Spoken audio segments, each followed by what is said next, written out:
following program contains material that some viewers may find distressing.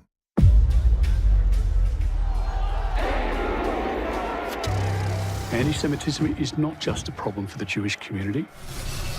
It eats away at the very core of who we are as a people, as a free people. I just knew that it would be seized upon. It's about deep-seated prejudice. I think it's a failure to learn from history. The age of innocence has been shattered.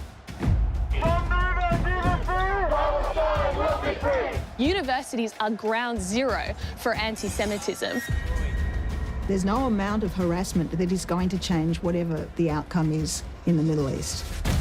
Your race, your people committing genocide. Hamas was a self-defense. That's about creating terror and fear. So we support Hamas. I love Hamas and Hezbollah. And it's an ultimate expression of hate. So there's double standards. You need to look at the bigger picture here. Arrested? For doing what? For what? Having a flag. If now is not a time to stand up, I don't know when is. If we can find a way of getting better education, a better understanding about what is going on and the pathways to peace, we'll be in a much better place than we are now. Thank you for your strength.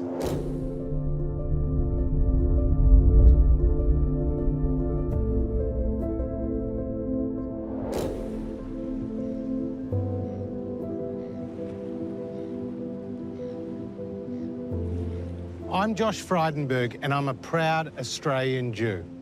I'm shocked by the explosion of anti-Semitism across our country, and I'm using my voice to ring the alarm bell. With our fundamental freedoms and values under daily attack, combating anti-Semitism is not just the Jewish community's fight, it's Australia's fight. This is a call to action. The words "never again" must actually mean something. Anti-Semitism, tragically, is one of the oldest forms of prejudice, and we can track across thousands of years the way that it's done its evil work in the world. Hatred, discrimination, anti-religious feeling, despising the Jewish people, it knows no logical description or definition. It's just completely unacceptable. Watching what's happening today in Australia, Hitler would be giving thumbs up to those radical elements who are trying to breach this great pillar of Australia's national character. Hitler would be proud. We have breaking news out of Israel this morning where Hamas has launched a surprise attack within Israel's borders overnight. October 7, 2023, Hamas terrorists launched a devastating surprise attack on the people of Israel. They set out on that day to deliberately kill innocent civilians. That's what terrorists do. They seek to terrorise a population. Therefore, they engage in the most horrific of atrocities against people. When the news first came through, I was firstly deeply shocked that such an attack was possible, horrified for the people who were caught in the middle of it, those who lost their lives, those taken hostage, and I was very anxious. It started with rockets, hundreds of them. Then came the ground attack and the unspeakable brutality.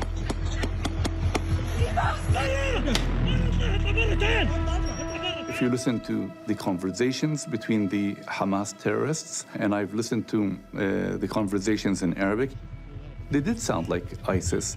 Hamas did behave like ISIS on that day. Hamas has kidnapped scores of people, women and children, to use as bargaining chips. More than 200 Israelis were taken hostage, and over 1,200 innocent people were murdered.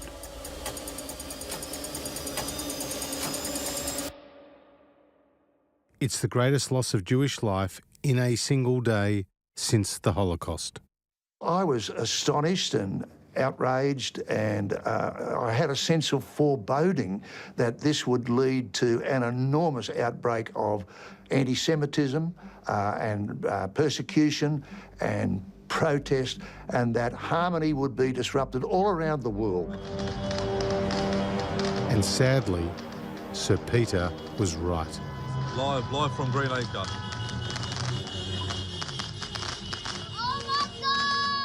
In Western Sydney, within hours of the attack, an impromptu street parade erupted in jubilation over Hamas's actions. For some, this was even a joyous occasion. I'm smiling and I'm happy. I'm elated. It's a day of courage. It's a day of happiness. It's a day of pride. It's a day of victory. This is the day we've been waiting for. And this was also the day that marked the turning point for Jewish people everywhere.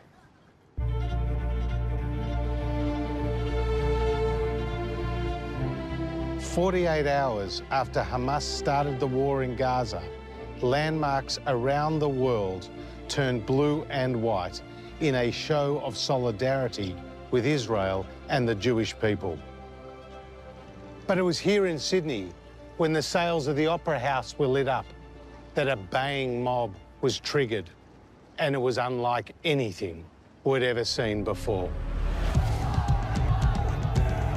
A so-called peaceful protest that included the burning of the Israeli flag and vile chants of anti-Semitism.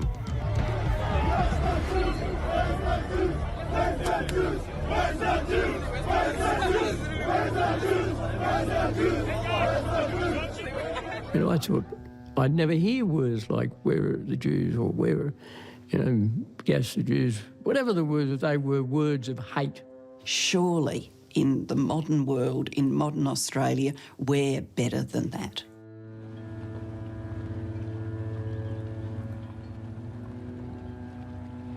This is a peaceful place. Like, you look at the peace around it now. Yeah. That's what it should be all the time. For Nova Peris, Olympic champion and former Labor senator, the raw emotion displayed that night underscored a deeply troubling reality.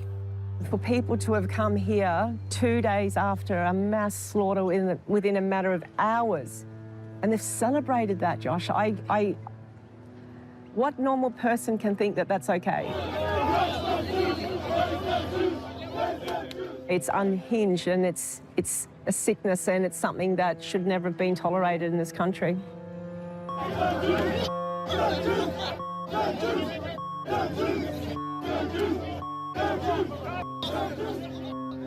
The point that needs to be made is all this vitriol, this bile and hate directed at all Jews occurred before Israel had even responded in self-defense to the Hamas attacks. Did you ever think that a conflict far away, thousands of kilometres away from our shores, would have such a disrupting influence here in Australia with the rise of anti-Semitism? We've had similar events that have tended to unify us. We look at the attacks of 9/11, we look at the closer-to-home attacks in Bali and other acts of terrorism. They, in their way, have caused us to reach out and embrace each other. For some reason, we are seeing that something as violent and as horrible as the events of October last year in Israel have in fact divided the community. Did you ever think you would see that here in Australia? No, I was quite shocked, and still remain, I'd use the word shaken.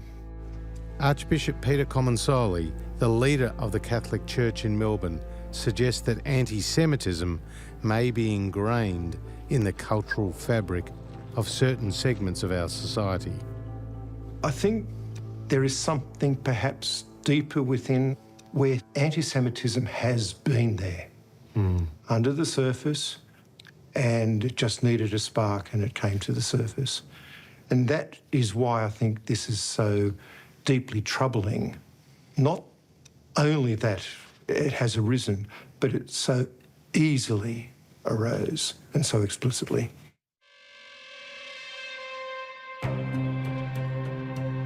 Following October 7, Israel was left with no choice but to defend itself. Please stop ripping posters down. These are innocent civilians in Israel. Yet for the protesters, it's as if the State of Israel had no right to respond, no right to free its hostages. From the river to the sea! From the river to the sea! From the river to the sea! From the river to the sea! Palestine will be free! From the river to the sea. It's a phrase commonly chanted at anti-Israel demonstrations worldwide. From the river to the sea! Palestine will be free! Thank you for riding with Sydney trains, and remember, from the river to the sea. It's a call for a Palestinian state from the Jordanian River in the east to the Mediterranean Sea in the west, wiping Israel from the map altogether. It argues that the land, all of it, is Muslim-owned land, and no Muslim is entitled to give up 1 inch of it to a non-Muslim. And the way to achieve this is through jihad.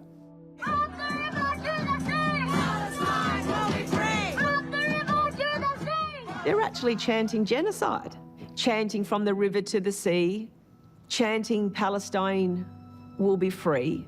You're actually inciting violence, and you're inciting hatreds towards the Jewish community. It's a very violent statement. Dennis Richardson is Australia's preeminent authority on security and intelligence, having led ASIO, the Departments of Defence and Foreign Affairs, and served as our ambassador to the United States. Statements such as from the river to the sea are statements essentially advocating the extinction of Israel as a state. On the issue of the river to the sea, Dennis Richardson described it as an extremely violent statement. It is. And so it has no place on our streets. I agree.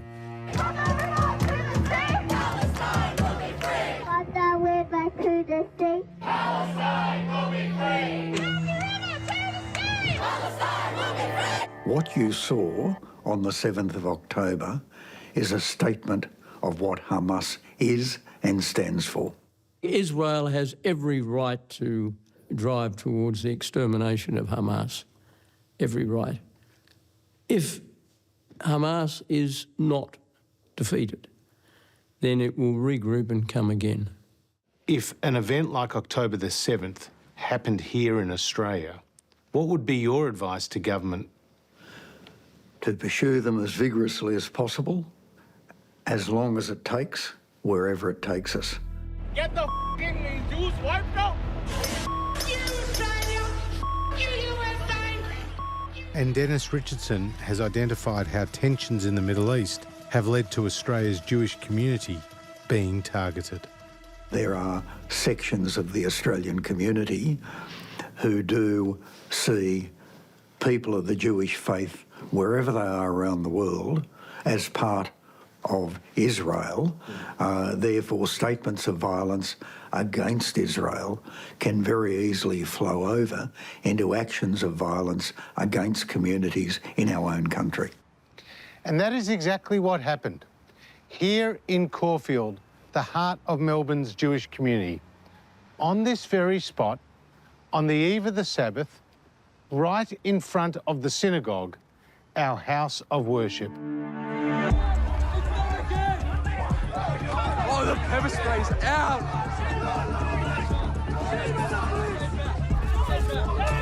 Stay back! Stay back! Shame on the police! Shame on Victoria!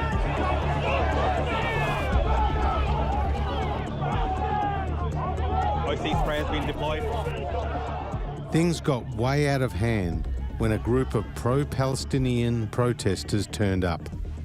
They were seeking retribution for the firebombing of a local hamburger shop.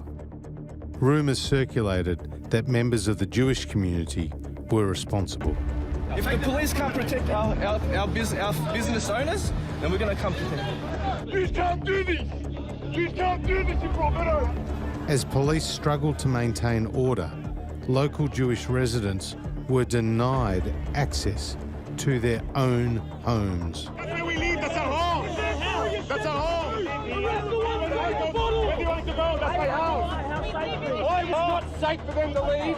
Well, you guys are here.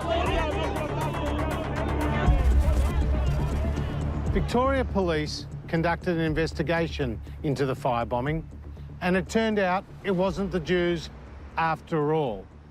But the dangerous events of that night had a lasting impact on the Jewish community, with more to come. Let's look at the statistics. In just 8 weeks following October the 7th, there was a 738% increase in the number of anti-Semitic attacks. And since then, the number of attacks has continued to soar. This is the tip of the iceberg. It's happening in every segment of society, in professions, in the schoolyard, in universities. It's happening in regional Australia. It's happening in the capital cities, places with no Jews and places with many Jews. There's a momentum to anti-Semitism, and it's difficult to know where this will lead. 7th of October is the bloody beginning of it. You're going to have plenty of 7 Octobers coming. Plenty of it. I've lived in Melbourne all my life, and I've never experienced anything like this. Adam Yee is a music teacher in Melbourne. He was verbally abused and harassed just days after the Hamas attack. I first realised that things had changed suddenly and for the worse when I'm walking out of my local supermarket and 2 men walk past me in quite confrontational way and say, "F you, Jew." And for a while I was thinking, oh, it's time to cover up, tuck in my ritual fringes and to stop wearing a kippah in public. And I thought, oh, I'm not going to do that. I'm not going to give them that victory. From the supermarket to the schoolyard, to be visibly Jewish means you are now a target. The boys at my school can't play sport anymore. They're not allowed off campus to do that. My daughter has been told that she needs to cover up any Jewish symbols. The necklace that her grandmother gave her, she can't wear it anymore. She's got to tuck it in or leave it at home. Who's telling her that? The school. Her Jewish school is saying you should not look visibly Jewish on the streets of your own suburb anymore. For fear for her safety. For fear for safety.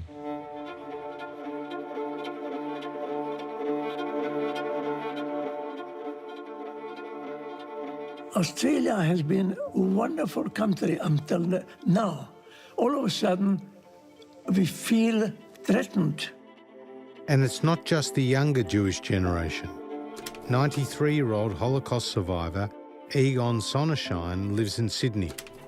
He's endured the very worst of anti-Semitism, and he's extremely alarmed at its resurgence. Do you feel scared? Absolutely. I'm scared and I'm upset. And I never thought that in my lifetime I will be able to experience such a thing. This outpouring of anti-Jewish sentiment goes far beyond the individual. The targeting of a business because it happens to be owned by someone who happens to be Jewish is, in my view, anathema to what Australia represents. It's not who we are, and that's why we need to call out anti-Semitism when we see it. No matter how big or how small, Jewish businesses have been targeted in the most shocking way. We just moved a lot of things out of here on Friday, so it's feeling very empty at the moment, which is quite sad. I've come to speak to Joshua and his wife Maggie Moshe. Hello. In the Melbourne suburb of Thornbury. Maggie and Joshua, notice the sign there. Yeah. In a world you can be anything, be kind. I wanted that to be the thing that underpinned everything that we did here.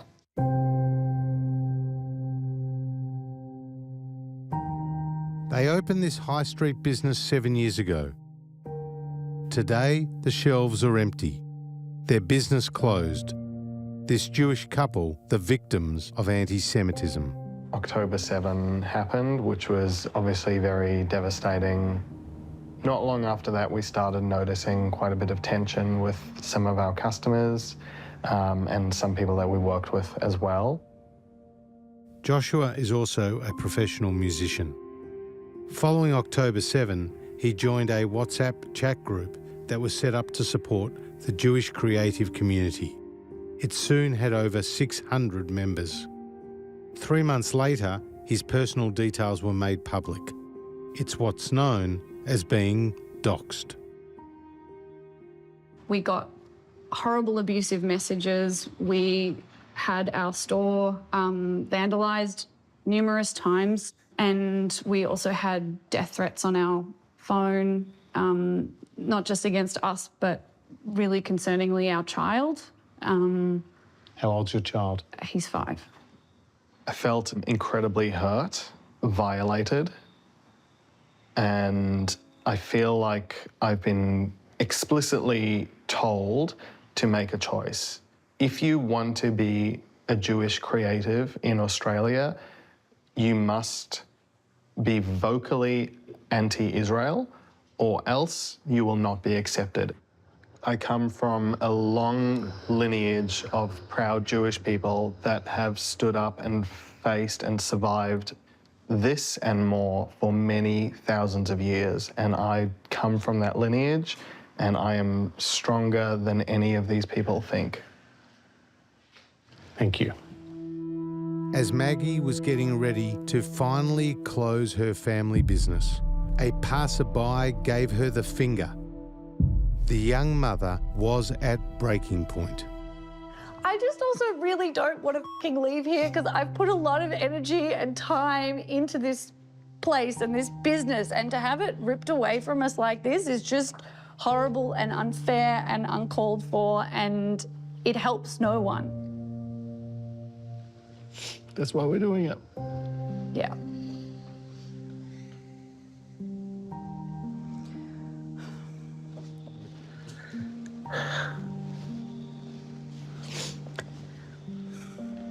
Thank you. Thank you. Thank you for your strength. It's gonna be okay.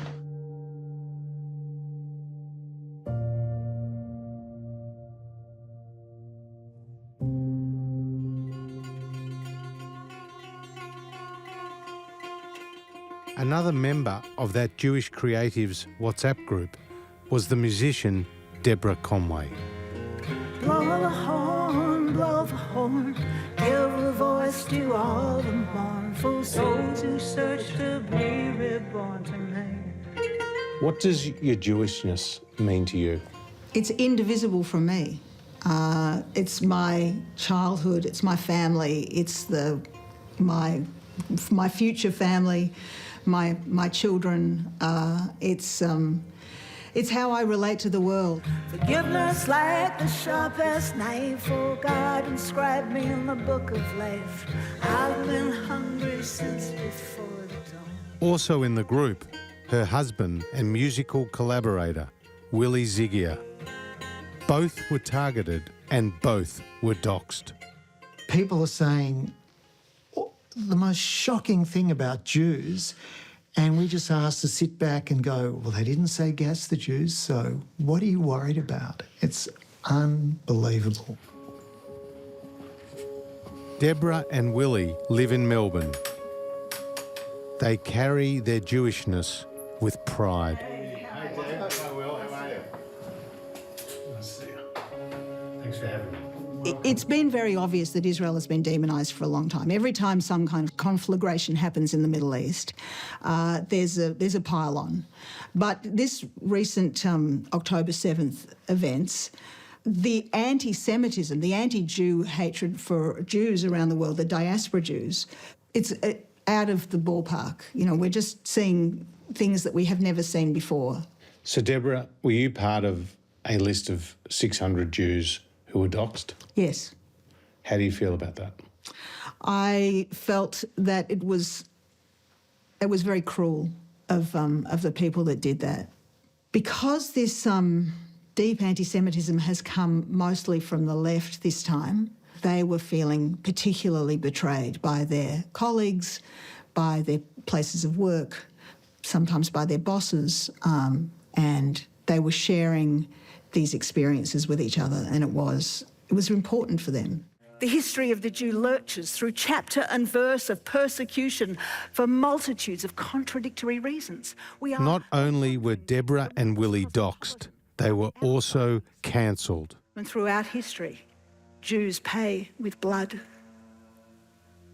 Maybe all a Jew can do is pace the stage and pray. I was asked to do an ABC interview by a publicist working for a promoter that we were doing some shows with. And then on the day of the interview, I was told via the publicist that the producer had just arrived back from overseas and I was too hot property, too controversial to have on a light entertainment show.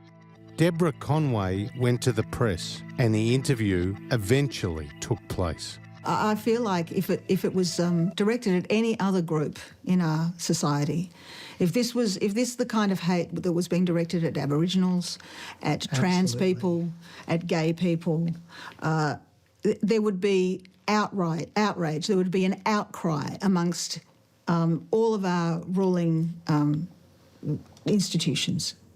But because it's the Jews, it's okay.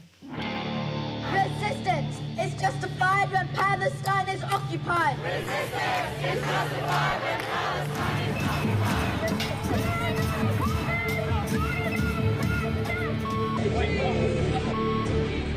Rather than tackling anti-Semitism head-on, many leaders have turned the other way, creating a more dangerous situation for us all. That there's some justification or some tolerance level, just a little bit of anti-Semitism is okay, that thought has crept into the national psyche or into the psyche of some of our leaders, but I think is an abomination. No one should be attacked for who they are in this country, and what is occurring is something that is unacceptable. For John Howard, there was a missed opportunity for our leaders to prevent this rise in anti-Semitism. From the get-go, the Prime Minister of this country didn't say whatever our differences are on other issues, one thing we must unite on is to completely repudiate any return of anti-Semitism. And I believe that if, from the beginning, the horrible events, the 7th of October, had been denounced in unequivocal terms. No if, buts, maybes, no equivalents, none of that. From the very beginning, you would not have had quite these outbreaks. Because part of the role of being a leader of a country is to set a tone. What do you think of the response to the events in Australia by our leaders? I'd like all the leaders, and in particular, you know, our Prime Minister, Anthony Albanese, to be more firm on what is happening in this country and to stamp out and get a hold before it gets worse. As Prime Minister, how concerned are you specifically about the rise of anti-Semitism in Australia since October the 7th? Well, I find it devastating, and I'm particularly concerned that some of that rise appears to have been amongst younger generations coming through. This is a peaceful demonstration, but we will not continue to be harassed. This man needs to leave immediately.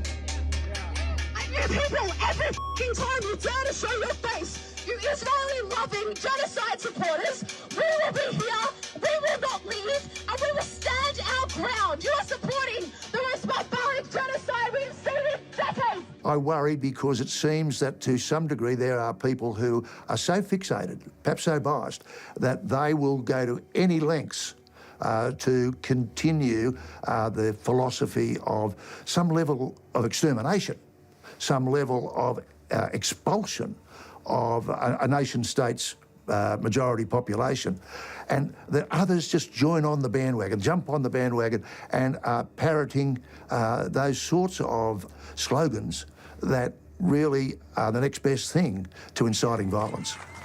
I am not calling for peace or ceasefire anymore, and say whatever you want to say about me. I'm not calling for that. No ceasefire, no peace. Because peace, that's their world, the colonizer world. Liberation is our world. Liberation is what we are after. Liberation is what we want. Liberation is not a slogan. Liberation is a demand, and that's our demand. We've got people in our country who are calling Australia home when they don't have Australia in their hearts. How do we balance the right to free speech with what has clearly been an incitement of hatred? Well, you apply the test of common sense. If it is all about attacking somebody because they're a Jew or because they're a Catholic or because they're a Muslim, it's not free speech. It's hatred and discrimination.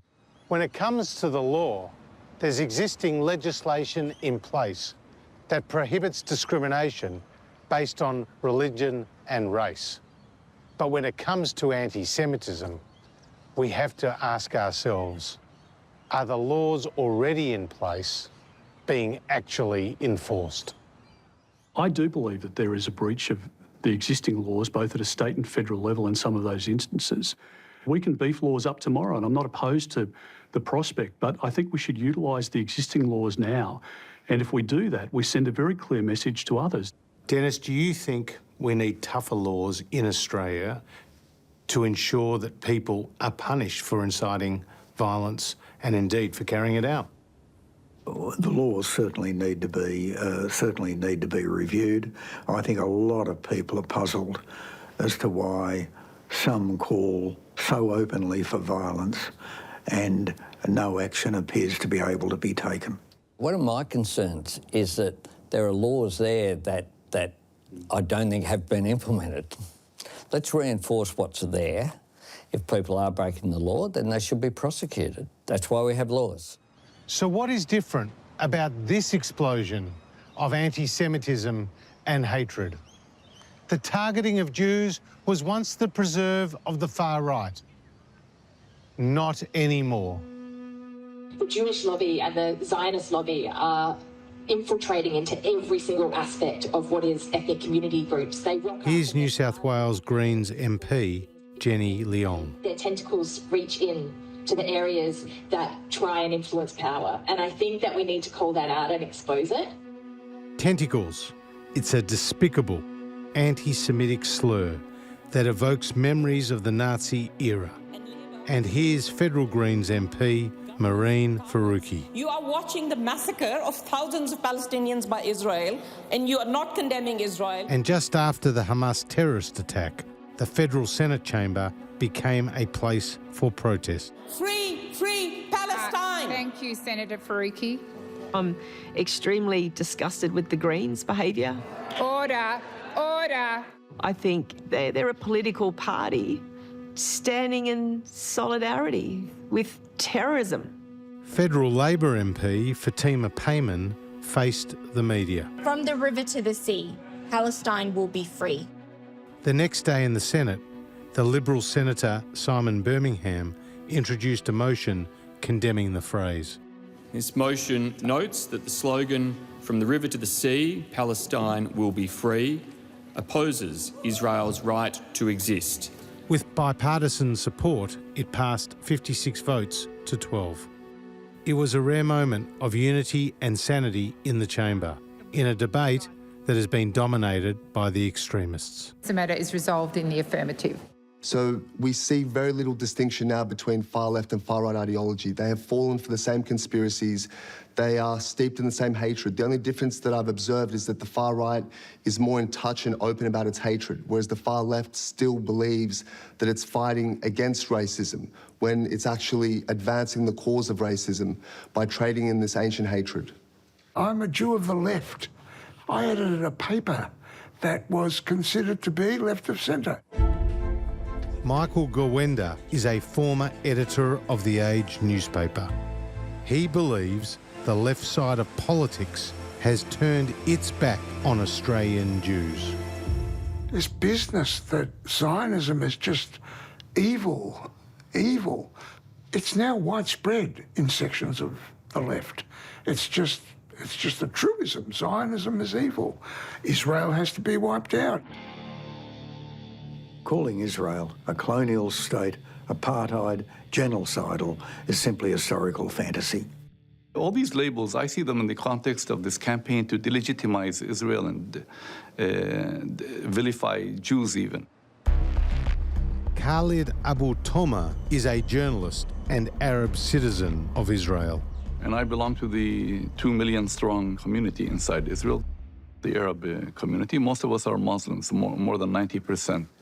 We believe in wonderful things that Israel stands for: strong economy, democracy, freedom of speech. We don't take these things granted. And if Israel were an apartheid state, I would not be permitted to purchase a house in a Jewish neighborhood. And if Israel were an apartheid state, my daughter would not be permitted to study in a Jewish college or university. And it doesn't really help me, the Arab Israeli citizen of Israel, to delegitimize Israel. I want to live with Israel. I don't want to destroy Israel.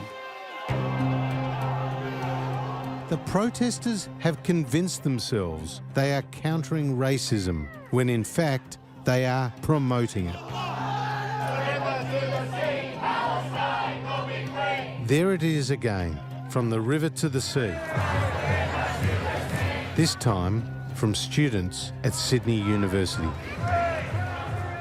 I feel very anxious about coming to university. I try to avoid it as much as possible. It's actually really bad. Freya Leach is a student at Sydney University. She has seen our higher education institutions turn into a breeding ground for anti-Israel and anti-Semitic sentiment.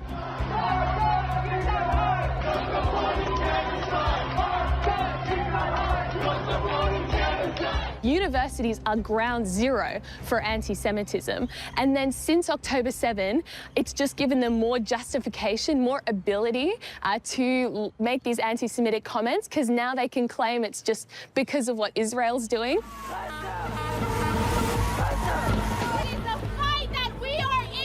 The anti-Israel and anti-Semitic protests by university students have spread quickly around the world.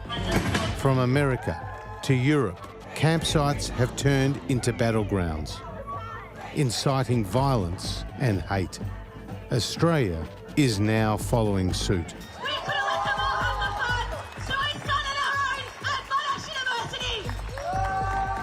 The dozens of Jewish students I've spoken to say the majority feel like campus is a hostile, horrible place where at any time they can be targeted by radical protesters on the streets.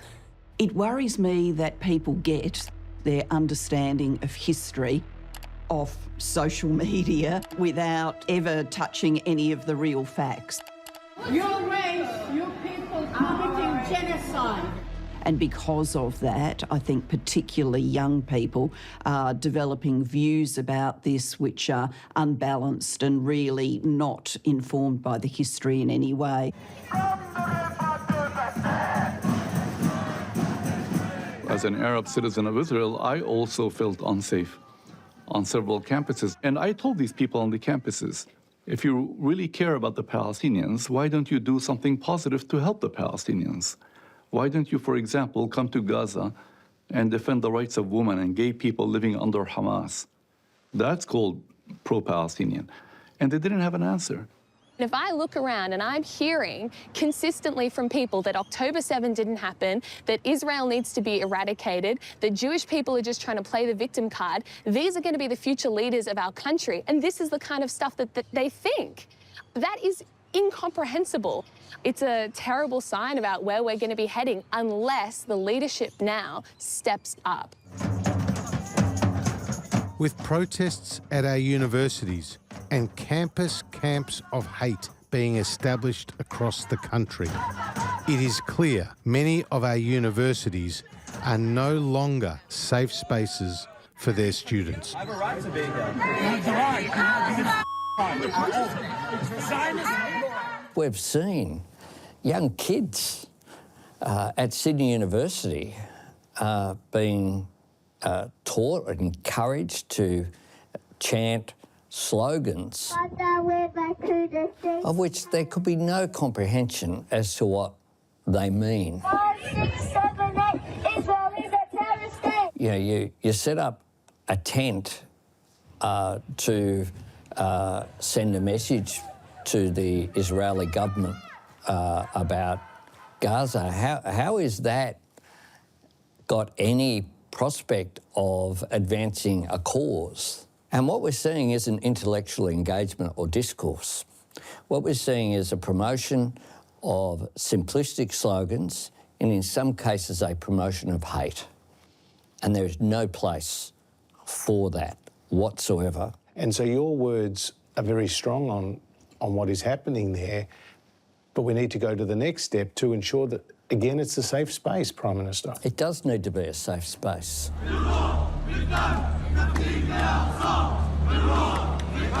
What is your message here to Australian Vice-Chancellors and indeed school principals? Uphold the principles which underpin the foundations of your institutions. And if they don't? If they don't deserve to be in their jobs. Get out of here. You're not walking here. I said, who would like to visit the camp? I don't give a shit. This guy listen to me. Get out of here. And it's not just our universities that need to be held to account. There has been a failure of institutions. I mean, where's the Human Rights Commission on all this? Where have they been? What have they said? You know, they have been given evidence of hate speech. They were asked to investigate the things that were said about Jews, Zionists, at some of the rallies. What have they done? What statements have they made? There's a huge failure. I certainly accept that everybody, including the Human Rights Commission, including myself as Human Rights Commissioner, needs to do more. It's exactly why we have a Human Rights Commission, to investigate behaviour such as this. I think most importantly, we need to be very clear about condemning the anti-Semitic behaviour that we see and in calling it out for what it is. Are we seeing echoes of the 1930s in the boycotting of Jewish businesses, the intimidation of the Jewish community, the violent demonstrations in Jewish suburbs? We're seeing echoes of it.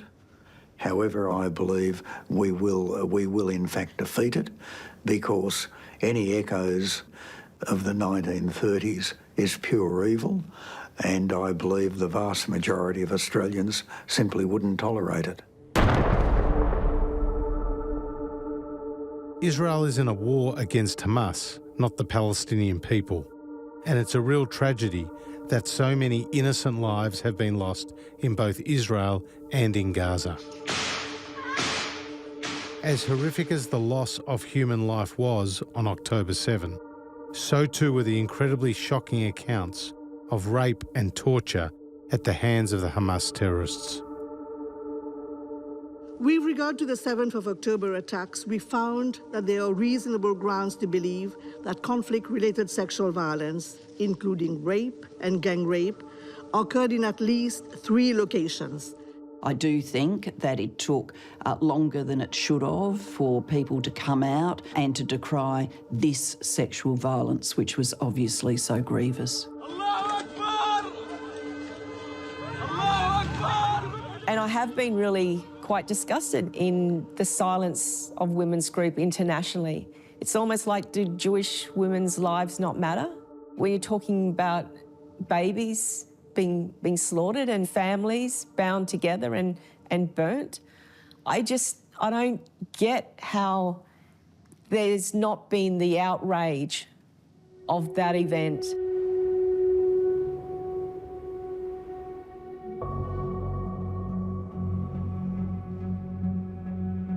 The most systematic and violent campaign against European Jews accelerated in the early 1930s, before World War II began. Hitler and the Nazis sought to dehumanise, terrorise and eliminate the Jewish people. By 1945, 6 million Jews, including 1.5 million children had been murdered. It's the darkest moment in human history. The Holocaust, of course, teaches us where anti-Semitism leads if it's not confronted, that it didn't go from situation normal to gas chambers and Auschwitz in the blink of an eye.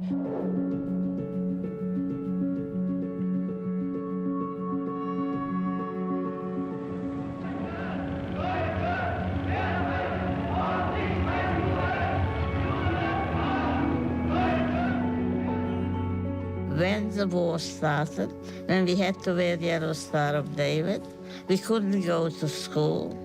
You walked on the street, people could call your name because they've seen that you are a Jew. That is when you felt that you are different. When the war started, I was only 11 years old. The minute we arrived to Auschwitz, that was the last time I have seen my parents. They went to the left, I went to the right. I have got a picture, I have nothing. I couldn't even say goodbye. Can you imagine Auschwitz? Nobody ever believed that anything can happen like that. I remember anti-Semitism in Europe as a small boy, and also I remember anti-Semitism after World War II. So now, as an 85-year-old man, to see evidence of anti-Semitism coming very strongly towards Australia is a big worry. When you hear your father's story, and when you see the rise of anti-Semitism here in Australia, how do you feel? It's heartbreaking. I've grown up knowing how accepting Australia was as a country to my dad. It gave him a new life.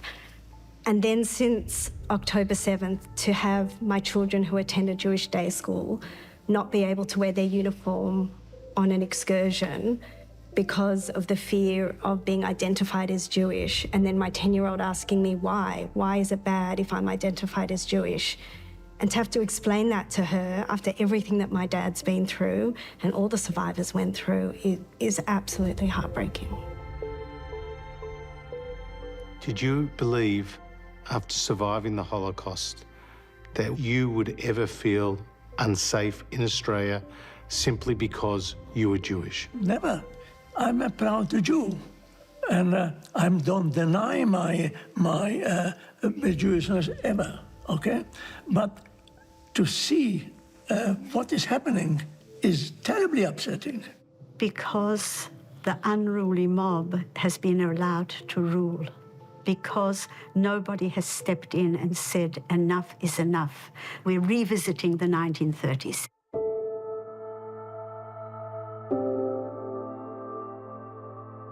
I will survive, and I have survived and endured cruelty, hatred, and everything you can possibly imagine. Yet they could never take my spirit away, never. At the moment, it is tremendous, terrible speeches, vitriolic speeches. If they speak too much about it, people will start to believe in it. And this must be stopped at all cost. I think it's a failure to learn from history. It's a tragedy for me. It's a wake-up call, and I'm distressed about this. The age of innocence has been shattered for all of us. If you had the opportunity to speak to the Australian Prime Minister, what would be your message? We only want the best for this country, and you need to be a good leader. Lead.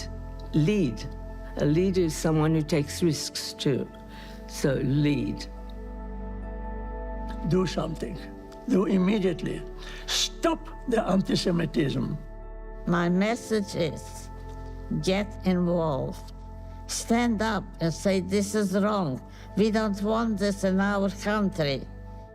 Speak out on the right side of history. What's your message to these Holocaust survivors who want to see even stronger leadership from the top? That Australians stand with you, that we're honoured to have you as part of our Australian community, that you have gone through unimaginable horrors in your life, and that you honour us with your presence here and with the contribution that you have made. That contribution makes the rapid rise of anti-Semitism even more difficult to comprehend, with the anxiety and fear it's creating in the local Jewish community. A vibrant community that has been here since the arrival of the First Fleet and has always reflected the very best of Australian values and citizenship. You have to start with amongst the 7,000 or more Jewish people who have served in Australia's uniform. You have to start with Sir John Monash, the greatest Australian general ever. Sir John Monash was a proud Jew from Melbourne. He played a critical role in the Allies' victory over Germany in the war to end all wars. And a man who, at his own funeral, had 250,000 Australians turn out, a huge crowd in Melbourne to see him off. From a small community making up less than half of 1% of our population, there have been many great Australian Jews who have helped build and strengthen our democracy and our society. So Isaac Isaacs, our first Australian-born Governor-General, Sir Zelman Cowen, who brought a touch of healing to the nation after the upheaval of the dismissal. Australian Jews have contributed greatly to the betterment of our nation as a whole. In my personal experience, I've seen the Jewish community contribute to philanthropy, to the creative industries, to business, to nurturing a sense of community. So there aren't too many parts of Australian life that have been untouched. The history of the Australian Jews that come out of nowhere and today are outstanding people for the benefit of the whole nation. Lindsay Fox, who founded Australia's largest private transport company, is also a big giver. I know at my time of life, in people I look at them as givers or takers. I put the Jewish community as givers. And when it comes to anti-Semitism, Lindsay Fox has a simple, no-nonsense message. Treat people the way you'd want to be treated, whether you're black, whether you're white, whether you're Jew, whether you're Arab. It's all the same, they're people. Many in the Jewish community feel abandoned, and Israel, in its time of need, has not been warmly embraced. This is despite the fact that Australia and Israel have a long history based on shared values and interests. One of the most important things to remember about Australia and Israel is that we have a lot in common. And, of course, we have a background in our common democracy. We have a background in the ethical underpinning of our societies. Yep. Stay back, stay back. Defence and security ties between the governments in Jerusalem and Canberra are also important. Our experience in Iraq, in Afghanistan, Australian lives would have been lost but for the intelligence and the gathering and the support of the Israeli intelligence services. They've been a very important intelligence partner for Australia. They have at times provided important information to Australian agencies, which has saved Australian lives. We've thwarted terrorist attacks in our own country because of the intelligence provided to us by the Israeli people, and we should never forget that. Israel does not exist because the Holocaust happened, but the Holocaust happened because Israel did not exist. and we must firmly push back on those who seek to misrepresent the term Zionism and undermine the legitimacy of the State of Israel, a beacon of democracy in a sea of hostility. So I'm a Zionist. I'm a Zionist in that I believe that people of the Jewish faith should have a homeland in their historic lands. I get attacked because, you know, I get called a Zionist, and I'm not going to be intimidated. I call myself a lover of what Israel has stood for and achieved. Do I call myself a Zionist? Well, if people think that amounts to being a Zionist, I'm a Zionist. You obviously believe in the existence of the State of Israel. Does that make you a Zionist? Well, of course it does, and it makes me a very strong supporter of a strengthened Israel. Now, I support the State of Israel. I also support a two-state solution. I certainly believe personally in the right of Israel to exist, and I think anyone who comes and looks at the circumstances in the Middle East today has to say that the long-term solution is Israel, its right to exist, secure borders, people living in safety and peace, alongside a Palestinian state where Palestinians are doing exactly the same, living behind secure borders in safety and peace. Understanding the past is key to a better future.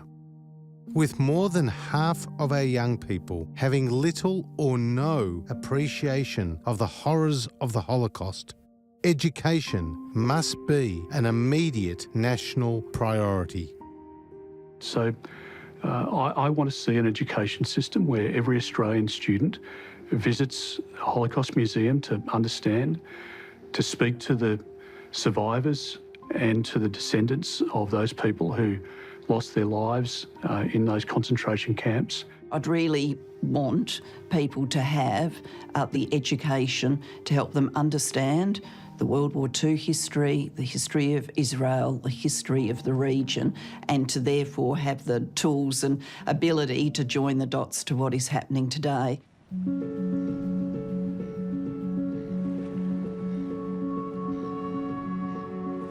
We are at a critical point in our history, with our values and our way of life under attack. This is Australia's fight, and to win, we need moral clarity, courage and conviction.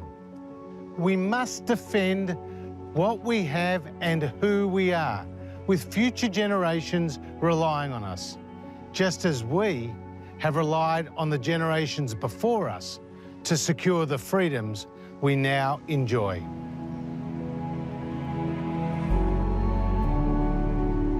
If we want this country to be the great country that it is, we need to unite together. We can't have a section of our society kicked to the curb because they're Jewish.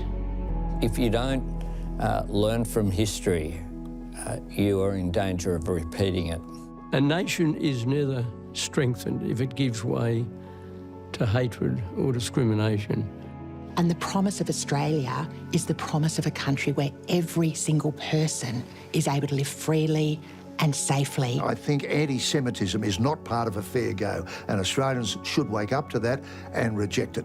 I believe Australia has an essential goodness there at our soul. And we have to tap into that goodness. If we can do that together, I think the future will be bright. We can win the fight against anti-Semitism, and win it we must. Look, I'm worried, but ultimately here in Australia, I am an optimist for us. It won't happen unless we're clear-eyed about the nature of the problem and we come together and address it. I mean, one of the best things I got to do as Prime Minister is I'd go to a lot of schools. And inevitably, you would have school kids sing to you at some point. We are one, but we are many. I am, you are, we are Australians, and really, full stop, that's it.